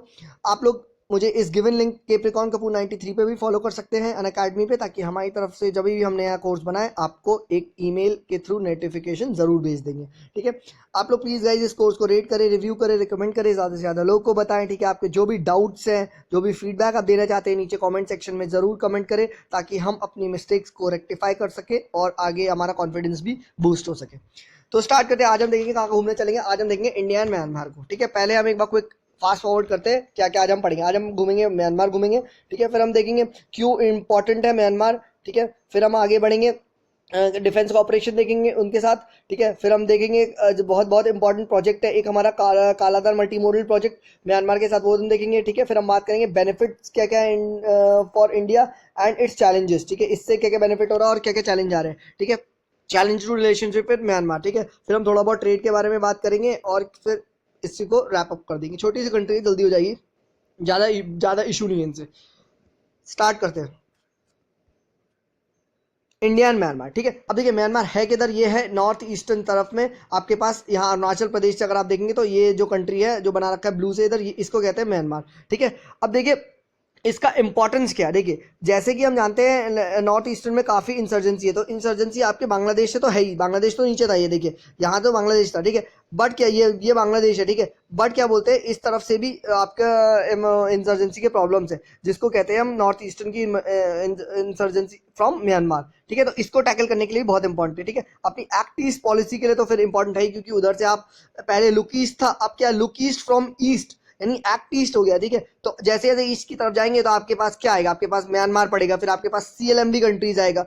कौन सी, कंबोडिया, लाओस, मालदीव, CLMV। ठीक है, CLMV कंट्रीज को भी हम पहुंच सकते हैं, बट CLMV का फुल फॉर्म क्या है, हाँ Cambodia, Laos, Myanmar and Vietnam. Sorry, हाँ मालदीव्स कहाँ से बोल दिया मैंने। ठीक है, तो हम थाईलैंड की तरफ भी जा सकते हैं। ठीक है, ये सारी कंट्रीज की और ईस्ट में और भी जा सकते हैं। ठीक है, तो ये भी बहुत इंपॉर्टेंट है। फिर हमारी एनर्जी सिक्योरिटी के लिए बहुत इंपॉर्टेंट है। क्यों, क्योंकि भाई इस कंट्री के पास ऑयल एंड नेचुरल के रिसोर्स है, ऑयल एंड नेचुरल गैस के रिसोर्स है, तो ये भी हमारे लिए फायदेमंद की बात है इनसे बात करना। ठीक है, फिर ट्रेड एंड इन्वेस्टमेंट भी यहाँ से काफ़ी है। क्यों, क्योंकि it is also one of the fastest growing economy specially in the Asian region. ठीक है, plenty of opportunities for trade and investment. ठीक है, इस तरफ को काफ़ी कर सकते हैं। Economic development of north east बहुत इंपॉर्टेंट, भाई इनका डेवलपमेंट होगा तो नॉर्थ ईस्ट में भी काफ़ी डेवलपमेंट हो सकता है। ठीक है, क्योंकि इनकी फिर हम रोड्स एंड इनके रूट्स को हम यूज़ करके नॉर्थ ईस्ट को इजीली एक्सेस कर सकते हैं। अभी देखिए, अभी हम बात करेंगे सिलीगुड़ी कॉरिडोर की, वहां से ट्रेड होता है। ठीक है, and Siliguri corridor is basically a very dangerous area. क्यों, क्योंकि वो बहुत ही पतला सा रीजन है और चाइना का वहां दबदबा है। जिस दिन चाइना ने जरी सी प्रॉब्लम काटी, पूरा नॉर्थ ईस्ट से हमारा कनेक्शन खत्म हो जाएगा। तो हमें बांग्लादेश, म्यांमार, इन सबसे रिलेशन अच्छा बना के रखना ही पड़ेगा, कि अगर आप लोगों ने हमारी सिलीगुड़ी कॉरिडोर पे कुछ प्रॉब्लम कर दी तो हमारे पास और सोर्सेज भी होने चाहिए नॉर्थ ईस्ट वालों को एक्सेस करने के लिए। नॉर्थ ईस्ट को कैसे एक्सेस करेंगे हम, ठीक है, वो तभी हो सकता है अगर वहाँ अच्छे रोडवेज रेलवेज तरफ हो। ठीक है, डिफेंस कॉपरेशन कि हम फिर ऐसे आगे देखेंगे। ठीक है, और हम देखते हैं फिर आगे किस चीज़ के लिए इंपॉर्टेंट, ट्रेड एंड इन्वेस्टमेंट के लिए बात कर ली हमने। फास्टेस्ट ग्रोइंग इकोनॉमी है। ठीक है, economic development of north east भी बहुत इंपॉर्टेंट है। ठीक है, रीजनल कॉपरेशन, क्यों, क्योंकि भाई ये आपके जो म्यांमार कंट्री है हमारे साथ बहुत जगह पे है, क्या एशियान में है, बीमस्टेक में भी है, MCG मेकॉन्ग का कॉपरेशन में भी है, सार्क में भी है। ठीक है, तो ये है वहाँ पे। और सबसे इंपॉर्टेंट भाई, ये कंट्री हमारे लिए एक चाइना के खिलाफ एक हम यूज़ कर सकते हैं टू काउंटर चाइना। ठीक है, क्योंकि उधर से चाइना अगर अपना दबदबा दिखाएगा तो हम इधर से म्यांमार से बात करके चाइना पे हम दबदबा दिखा सकते हैं। नेक्स्ट आगे बढ़ते हैं कि अब हम बात करते हैं डिफेंस कॉपरेशन की म्यांमार के साथ। देखिए डिफेंस कॉपरेशन हमारा म्यांमार के साथ बहुत अच्छा है। हमने कहा ना काउंटर करना है चाइना को, तो इसीलिए हमने क्या करा, 1990 से मतलब पहले से भी अच्छा है। ठीक है, 1990 से हमने क्या करा था, जॉइंट ऑपरेशन जिसको गोल्डन बर्ड एंड लीच कराया गया था अगेंस्ट इंसर्जेंट ग्रुप्स। ठीक है, against and cross borders gun runners, इनके खिलाफ जो करवाया गया था। नेक्स्ट क्या है, इंडिया प्रोवाइड कर रही है ट्रेनिंग कहाँ पे, और म्यांमार वालों को, एंड डिफेंस की टेक्नोलॉजीज भी दे रही है। ठीक है, तो because it is seeing Myanmar as a buffer state with China. देखिए बफर स्टेट क्या होता है, दो बड़ी कंट्री के बीच में छोटी सी कंट्री हो जो कि प्रिवेंट करे वॉर जनरली। ठीक है, तो उस कंट्री को हम कहते हैं बफर स्टेट। तो म्यांमार जैसे बफर स्टेट हो गया, भूटान जैसे बफर स्टेट हो गया, नेपाल जैसे बफर स्टेट हो गया, वो दो बड़ी कंट्री के बीच में एक बफर स्टेट की तरह एक्ट करती है। ठीक है, तो 2015 में क्या होता है, इंडियन म्यांमार ने MOU साइन किया था डिफेंस असिस्टेंस प्रोग्राम पे। ठीक है, जिसमें हेल्प करेगी modernisation of the army and its navy.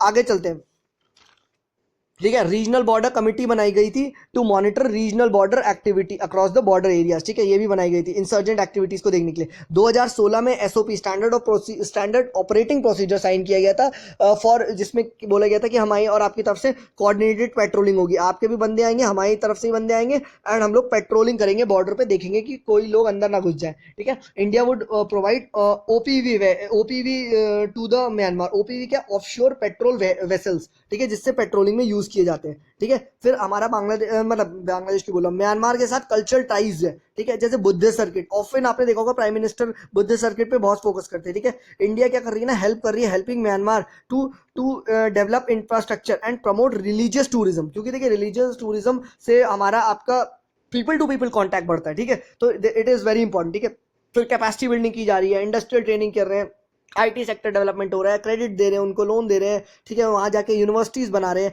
ये बेसिकली क्या है, ये सब ये बेसिकली है सॉफ्ट पावर। हम म्यांमार के साथ सॉफ्ट पावर डिप्लोमेसी कर रहे हैं। ठीक है, वेरी वेरी इंपॉर्टेंट जो नेक्स्ट हमारा जो बहुत ही हाई कहते हैं ना एम्बिशियस प्रोजेक्ट है, वो है कालादान मल्टी मॉडल प्रोजेक्ट। ये क्या है, ये मल्टी मॉडल है, मतलब इसमें बहुत सारे वेज है, हाईवेज, ठीक है, इनलैंड वाटरवेज, सी रूट सब है। ठीक है, तो ये क्या है, it is a transport project that will connect sea port of Kolkata, यानी कलकत्ता से लेके with Sittwe in Myanmar by sea. ठीक है, फिर सितवे से आगे पलेतवा तक जाएगा बाय आपका Paletwa via Kaladan river via boat route. ठीक है, मतलब आपके पास इनलैंड वाटरवेज। ठीक है, फिर उसके बाद पलेतवा से आगे बढ़ेगा कहां पे, मिजोरम वापस पहुंचाएगा, कैसे, बाय रोड। तो देखा आपने कैसे हाईवेज भी आ रहे हैं, इनलैंड वाटरवेज भी आ रहे हैं, सी रूट भी आ रहा है। ठीक है, तो देखिए ये आपका आ रहा है कलकत्ता, कलकत्ता से सी का आपने लिया, सितवे पहुंचे, सितवे से आपने रिवर पकड़ी, वहां पहुंचे पलेतवा, पलेतवा से फिर आपने रोड घुमाई और पहुंच गया वापस मिजोरम। तो देखिए कैसे कैसे हम देखा मिजोरम से कैसे कलकत्ता से मिजोरम हम कनेक्ट करके विदाउट बीच में उस सिलगुरी कॉरिडोर का यूज किए हुए। ठीक है, अब सिलगुरी कॉरिडोर अभी हम बार बार बोल रहा हूँ, अभी हम देखते हैं क्या है। ठीक है, तो इस मल्टी मॉडल प्रोजेक्ट से इंडिया को क्या फायदा है वो देखते हैं। देखिए सबसे पहली बात मैंने आपको बताया, it will reduce the distance from Kolkata to Mizoram by approximately 1000 kilometres. ठीक है, and cut travel time to 3 to 4 days। ठीक है, नेक्स्ट क्या है, it will provide connectivity to the north eastern India. देखिए, ठीक है, currently trade from the north eastern happen through Siliguri corridor, मैंने आपको बताया ना, वो सिलगुरी कॉरिडोर पे होता है, और जहां पे चाइना का बहुत दबदबा है, तो इसीलिए क्या होता है, in case of any conflict with China Siliguri corridor को ब्लॉक किया जा सकता है। तो उस तरफ ये अपना कालादान मल्टी मॉडल प्रोजेक्ट काम आएगा। ठीक है, it is very useful for act peace policy के लिए भी बहुत यूजफुल है। ठीक है, अब आईएमटी कॉरिडोर भी बनाया जा रहा है। ठीक है, इंडिया म्यांमार और थाईलैंड कॉरिडोर, वो भी बहुत इंपॉर्टेंट है। क्यों, क्योंकि वो आपको आगे एक्सेस दे देगा सीएलएमवी कंट्रीज के लिए। ठीक है, आगे भी इंडिया फर्दर सिर्फ म्यांमार तक डिस्ट्रिक्ट नहीं रह सकता, आगे भी और कंट्रीज तक जा सकता है अगर ये कॉरिडोर बन जाएगा।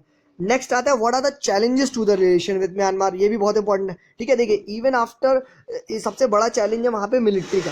अभी भी डेमोक्रेसी आ गई है, बट 25% वोट्स वहां पे आज भी जनता मिलिट्री गवर्नमेंट के पास है। ठीक है, जैसे कि इंटरनल सिक्योरिटी का इशू, डिफेंस, ये सब आज भी क्या बोलते हैं वहां पे मिलिट्री के पास ही है। ठीक है, तो इसकी वजह से वहां पे आप कह सकते हैं कि अभी भी प्रॉब्लम हो सकती है।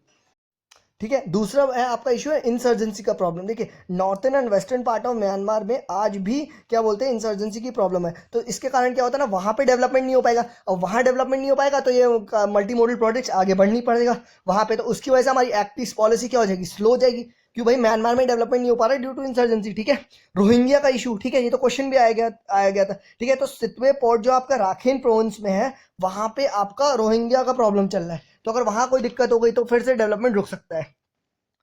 नेक्स्ट आता है चाइना का फैक्टर। देखिए चाइना का था, चाइना फैक्टर ऑलमोस्ट हर कंट्री में आएगा। देखिए यहाँ कैसे आ गया, China has a military presence in Myanmar, वहां पे वॉरशिप्स उन्होंने अपनी खड़ी कर दी कोको आइलैंड्स में।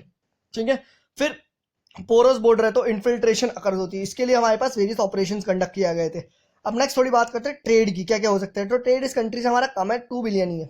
ठीक है, India is the 4th largest trading partner with Myanmar. ठीक है, और मोस्टली आपका इलीगल ट्रेड होता है। ठीक है, इनफॉर्मल ट्रेड ज्यादा होता है फॉर्मल ट्रेड से, illegal trade due to porous borders. ठीक है, अब इतना ही है म्यांमार का। एक आप पीटी फैक्ट लीजिए, कौन कौन से स्टेट्स इंडिया के म्यांमार से टच करते हैं, ऐसा क्वेश्चन आ जाए तो Arunachal, Nagaland, Manipur, Mizoram, these touch Myanmar boundary. ठीक है, ये अपने 4-5 स्टेट अपने इंडिया के म्यांमार से टच करते हैं। तो आज एक बार क्विक रिकैप ले लेते हैं, हमने जल्दी जल्दी रिवाइज करते क्या क्या पढ़ा था। हमने देखा था म्यांमार है कहाँ पे, ठीक है, फिर हमने देखा इंडिया म्यांमार के क्यों इंपॉर्टेंस ऑफ म्यांमार है, वेरियस हमने इश्यूज देखे। ठीक है, फिर हमने देखा डिफेंस कॉपरेशन देखी, कैसे हम इंडिया डिफेंस कॉपरेशन देख रहे हैं, फिर हमने कालादान मल्टी मॉडल प्रोजेक्ट भी देखा। ठीक है। फिर हमने देखा बेनिफिट्स क्या क्या है इस प्रोजेक्ट के, चैलेंजेस हमारे पास क्या क्या प्रोजेक्ट्स पे, ठीक है, क्योंकि ये काफ़ी एम्बिशियस प्रोजेक्ट है गवर्नमेंट ऑफ इंडिया का।